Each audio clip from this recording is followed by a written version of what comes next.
நடிகர் சூர்யாவை பத்தி நம்ம எல்லாருக்குமே தெரியும். அவரோட படம் ஏதாவது அது தோல்வி அடைஞ்சதுன்னா உடனே அவரை ட்ரோல் பண்ணியே தள்ளிடுவாங்க. ஆனா அவரை பத்தி அகரம் ஃபவுண்டேஷன் வீடியோஸ் ஏதாவது வந்தா அப்போ சூர்யாவை தலையில தூக்கி வச்சு கொண்டாடுவாங்க. சூர்யாக்கெல்லாம் ஃபேன்ஸே இல்ல அப்படின்னு சொல்ற மனிதர்களும் உண்டு. ஆனா நிஜமாவே சூர்யாக்கு ஃபேன்ஸ் தேவையில்லை. நிறைய குட்டி குழந்தைங்க ஃபேன்ஸ் அதிக அளவுல இருக்காங்க. கிட்டத்தட்ட விஜயகாந்த் என்ன செய்யறாரோ அதே மாதிரிதான் சூர்யாவும் பண்றாரு அப்படிங்கிற மாதிரி ஒரு விஷயமும் நிறைய பேர் சொல்லிக்கிட்டு இருக்காங்க. இது மட்டும் இல்லாம நடிகர் சமுத்திரக்கனி சூர்யாவை பத்தி ஒரு விஷயத்த சொல்லியிருக்காரு. சோ இது நம்ம யாருக்குமே தெரியாது. சோ அது ஒரு கண்டிப்பா தெரிஞ்சுக்க வேண்டிய ஒரு வீடியோ. சோ வாங்க வீடியோக்குள்ள போகலாம். நான் உங்கள் சிவரஞ்சனி, ரெட் டேப் தமிழ்ல இருந்து. நடிகர் சூர்யா இவரோட அகரம் ஃபவுண்டேஷன் முதல்ல எப்படி கட்டப்பட்டுச்சு அப்படிங்கிறது நம்ம எல்லாருக்குமே தெரியும். மாணவர்களின் படிப்புக்காக தான் இது கட்டப்பட்டுச்சு.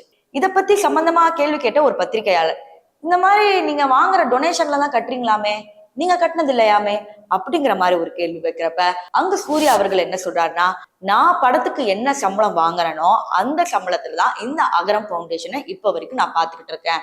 யாரோட டொனேஷன்லயோ இல்ல யாரோட படத்துலயோ இந்த அகரம் ஃபவுண்டேஷன் செயல்படுறது இல்ல அப்படிங்கிற மாதிரி ரீசெண்டா சொல்லியிருந்தாருன்றது நம்ம எல்லாருக்கும் தெரியும்.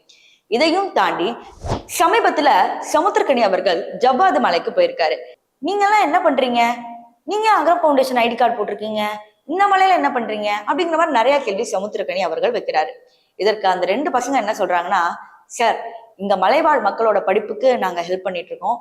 கிட்டத்தட்ட சூர்யா அவர்கள் என்ன சொல்றாருன்னா, கிட்டத்தட்ட 60 மாணவர்களை நாங்க படிக்க வச்சுட்டோம். எப்படியோ இன்னும் அதுக்கும் மேல படிக்க வைக்கணும்னு அவர் ஆசைப்படுறாரு.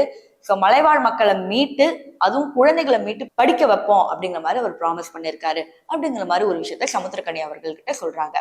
இதனை அடுத்து ரீசெண்டா நடந்த ஒரு பிரஸ் மீட்ல இதையும் அவர் வெளிப்படுத்தி சொல்றாரு. சோ இந்த மாதிரி மனிதர் சூர்யாவை பத்தி யாருக்குமே பெருசா தெரியறது இல்ல. அவர் அகரம் ஃபவுண்டேஷன் வச்சிருக்காரு, படிக்க வைக்கிறாரு அப்படிங்கறதா நமக்கு தெரியுமே தவிர எத்தனை மக்களை எந்த மாதிரி மக்களை அவர் கூட்டிட்டு படிக்க வைக்கிறாரு அப்படிங்கிற ஒரு விஷயத்த நம்ம யாருக்கும் தெரியவே இல்லை. இப்போ நீங்க தெரிஞ்சிருப்பீங்கன்னு நினைக்கிறேன்.